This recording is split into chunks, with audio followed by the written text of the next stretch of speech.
ये पार्ट 8 है square root और क्यूब रूट का फॉर चाइल्ड कंपैरिजन। इस चैप्टर की विशेषता ही यही है कि बहुत हिसाब में अलग अलग टाइप का थ्योरी है। अब इसको समझने से पहले एक बात देखो बतलाते हैं। जैसे 2 का वर्ग कितना हो गया, 2 स्क्वायर 1 बराबर 4, 2 स्क्वायर यानी 2 गुने 2 बराबर 4। 3-4 ठो लिखना जरूरी है इसको समझने के लिए। 3 का हो गया 3 स्क्वायर, 3 गुने 3 बराबर 9। 4 का हो गया 4 स्क्वायर, 4 गुने 4 बराबर 16। एक ठो और लिख लेते हैं। 5 का वर्ग हो गया 5 स्क्वायर, 5 गुने 5 बराबर 25। है ना ऐसी बात। मान लो अगर पूछा जाए 50, इस 50 को अगर हम 2 से भाग देते हैं, 50 में 50 को 2 से भाग देते हैं तो लिखेंगे 50 में 2 से भाग देने पर तो 50 भागा 2 यानी 50 गुने 1/2 बराबर 25 आया। ये 25 पूर्ण वर्ग है ना। 5 का वर्ग है 25, 5 का होल स्क्वायर है, 5 का वर्ग है। तो इसी तरह कोई दूसरा उदाहरण मान लो हम लेते हैं 75, या चलो अब दूसरा में से 128 लेते हैं। 128 में 2 से भाग देंगे, समझा। 128 में 2 से भाग देने पर तो 128 भागा 2 यानी गुने 1/2 होगा ना। ये कट करके हो गया 64 बराबर 64। इसका अर्थ है 128 में हम 2 से भाग देते हैं तो हमें एक पूर्ण वर्ग मिलता है। 2 से भाग देंगे तो भागफल मिला। जैसे 128 में 2 से भाग देंगे तो ऐसे लिखेंगे ना, 128 में 2 से भाग दो तो अंतिम रिजल्ट आएगा 64 दूनी 128। तो ये हो गया भागफल। यानी 128 में 2 से भाग देते हैं तो प्राप्त भागफल 64 एक पूर्ण वर्ग है। किसका? 8 का। है ना ऐसी बात। तो अगर ये क्वेश्चन पूछा जाए 50 को, ध्यान से सुनो, 50 को किस लघुत्तम संख्या से, यहीं पर 675 रहने देते हैं, 675 के जगह एक बार 50 मान करके चलो। 50 को किस लघुत्तम संख्या से भाग करें कि प्राप्त भागफल पूर्ण वर्ग हो? तो आंसर तो 2 ही होगा, ये समझ गया।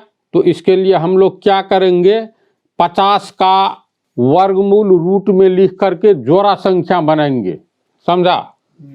अभाज्य 50 का अभाज्य गुणनखंड लिखेंगे। 50 का भाग विधि से निकाले, भाग विधि से छोड़ो, अभाज्य गुणनखंड। भाग विधि से नहीं निकलेगा उससे निकाले ही आता है। बात हुआ बराबर होगा नहीं आप चलो 50 भाग विधि से 2 से भाग देंगे 25, 5 से भाग दिए 5, फिर 5 से भाग दिए 1, हुआ ना। यानी हम लोग लिख सकते हैं, तब लिखना होगा वर्गमूल निकालने के लिए भाग विधि नहीं, जो आता है उसका काम नहीं है अभी। तो वो कब प्रयोग होगा? वो इससे पहले वाला पार्ट सब में जिस टाइप का हिसाब बतलाए थे उसमें प्रयोग होगा, ज्ञात करने के लिए। हाँ, 3 अंकों की सबसे बड़ी संख्या या छोटी संख्या, ये सब पिछले वाला पार्ट में पढ़ा है ना। इसमें देखो अगर हम लोग भाग दिए 50 में तो 2 गुने 2 पंचे 10 पंचे 50 हैं, 2 गुने 5 गुने 5। अब 50 का अभाज्य गुणनखंड क्या होगा? ये सब अभाज्य संख्या ही ना है। तो 2 गुने 5 गुने 5। अब अगर मान लो यहाँ तो 5 का जोड़ा है, जोड़ा पुराने के लिए 2 से गुना है ना। तो ये जोड़ा में से एक ठो, जैसे अगर हम लोग इसका वर्गमूल निकाले तो 2 गुने 5 गुने 5। अब कल्पना करो अगर एक ठो 2 और रहता न जी, तो जोड़ा के रूप में ये 2 निकल जाता और ये 5, यानी 2 पंचे 10, लेकिन है तो नहीं। तो ऐसी स्थिति में अब 50 को 2 से भाग देने पर, वो तो क्वेश्चन में ये नहीं है 50 का अभाज्य गुणनखंड पहले निकाल लो। इस टाइप के क्वेश्चन में 50 को किस लघुत्तम संख्या से भाग करे कि प्राप्त भागफल पूर्ण हो। लघुत्तम संख्या हमें कहाँ से प्राप्त होगा? 2 से शुरू हो जाएगा, 2, 3, 4, 5, मतलब सबसे छोटा से बड़े की ओर बढ़ो। तो यहाँ पर देखो 2 का जोड़ा नहीं है, नहीं न है, तो इसका अर्थ है 50 में 2 से भाग दे दो, कट गया, 5 25 दूनी 50 है ना।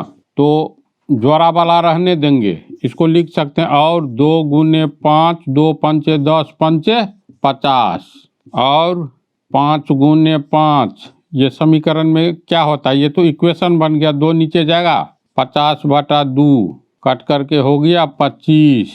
इसीलिए 5 गुने 5 यानी 5 स्क्वायर बराबर 25, यानी 25 क्या हो गया? ये 5 का वर्ग है ना, पूर्ण संख्या 5 का वर्ग है। तो ये इसको क्या कहेंगे बोलो? पूर्ण वर्ग कहेंगे। ये पूरा पूरी वर्ग है, पूर्ण वर्ग है किसका? तो 5 का। तो ये 50 को जो हम लोग अभाज्य गुणनखंड के रूप में लिखे, तो इसमें ये ध्यान दो, 5 25, ये तो ऑलरेडी इसमें एक्स्ट्रा 2 है, तो 50/2 कर दे, यानी 2 से भाग दे दे, तब हमको प्राप्त होता है। 2 से भाग देंगे तो 25। अब 25 क्या है? 5 का वर्ग है। इसमें यही कहता है 50 को किस लघुत्तम संख्या से भाग करे, तो अभाज्य गुणनखंड में वह लघुत्तम संख्या मिल गया 2, जो जोड़ा नहीं है, तो इसीलिए इससे भाग दे दो, तब मिलता है 25, और 25 मिलता है यानी भागफल के रूप में। तो प्राप्त भागफल पूर्ण वर्ग हो, ये भागफल के रूप में 50 में 2 से भाग देंगे, 50 में 2 से भाग दो तो 25 दूनी 50, शेष में 0, ये हो गया भाजक, ये सॉरी ये हो गया भाज्य, ये हो गया भाजक, ये हो गया भागफल। तो भागफल के रूप में हमें 25 मिल रहा है, और यही 25 भागफल पूर्ण वर्ग हो, भागफल के रूप में 25 मिला, ये तो पूर्ण वर्ग है ही।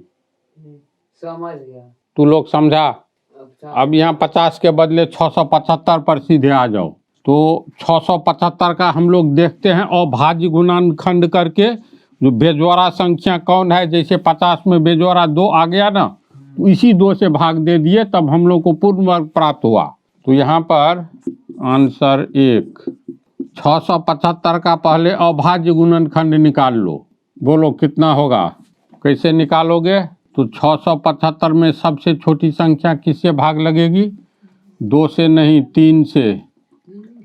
225 दिया 675, इसमें अब सीधे भाग लगेगा 3 से, हाँ 3 से लगेगा, 3 7 75 दिया 225। फिर इसमें तुमको 3 से फिर भाग लगेगा, 25 दिया 375, इसमें 5 से 5 1।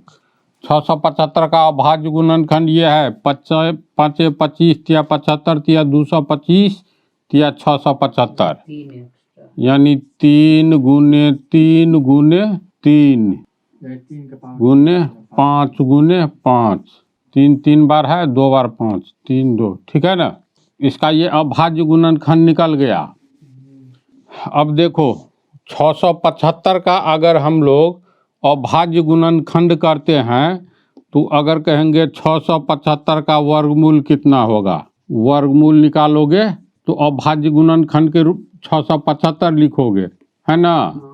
अब फिर इसको तोड़ोगे तो 3 गुने 3 गुने 3 गुने 5 गुने 5, इसका जोड़ा निकल गया, इसका भी जोड़ा निकल गया, लेकिन इस 3 का जोड़ा नहीं निकला, तो इसको रूट में छोड़ देते हैं ना। तब कहते हैं 3 पंचे 15√3। ये पूर्ण संख्या नहीं है, ये पूर्ण संख्या 15√3 दशमलव में आ जाएगा। √3 को तोड़ोगे तो 1.732, फिर 15 से गुना करोगे तो रिजल्ट आएगा दशमलव में। कोई भी दशमलव वाली संख्या पूर्ण संख्या पूर्णांक होता ही नहीं है, पूर्ण अंक नहीं होता है। 2.5 ढाई रुपया पूरा रुपया नहीं है।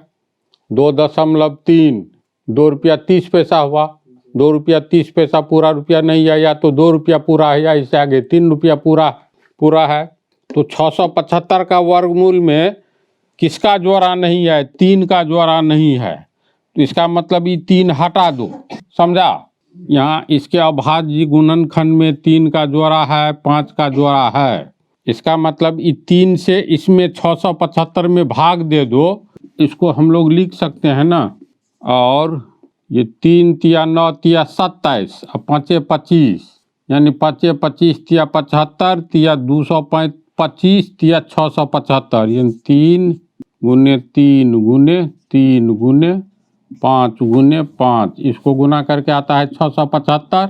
जोड़ा वाला संख्या रहने दो, 3 गुने 3, क्योंकि ये 3 का वर्ग हो गया, 3 गुने 3 गुने ये भी जोड़ा में है तो 5 गुने 5, जो जोड़ा में नहीं है 3 बराबर 675, और 3 गुने 3 गुने 5 गुने 5 बराबर 675 में ये एक ठो जो बचा हुआ है सिंगल में, जोड़ा में रहता तो घेर देते, 3 आ जाएगा समीकरण के अनुसार नीचे, तो कट करके कितना आया 225।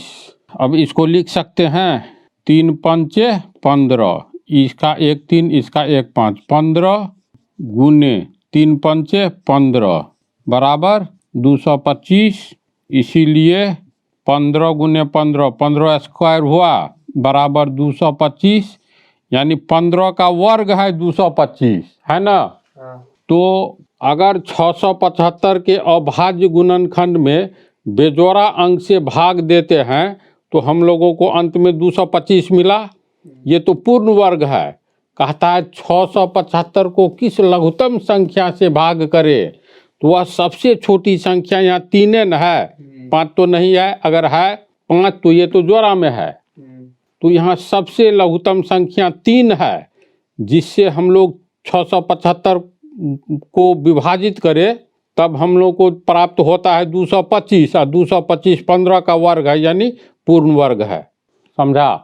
तो इस टाइप के हिसाब में क्या कदम उठाना है, पूर्ण वर्ग प्राप्त करना है तो इसको किससे विभाजित करना है, तो इसको तोड़ दो, अभाज्य गुणनखंड में बेजोड़ा अंक से भाग दे दो, तब रिजल्ट आ जाता है। यानी कि 675 को मतलब यहाँ पर लघुत्तम संख्या हो गया 3 हो गया, भागफल 225 जो कि पूर्ण वर्ग है।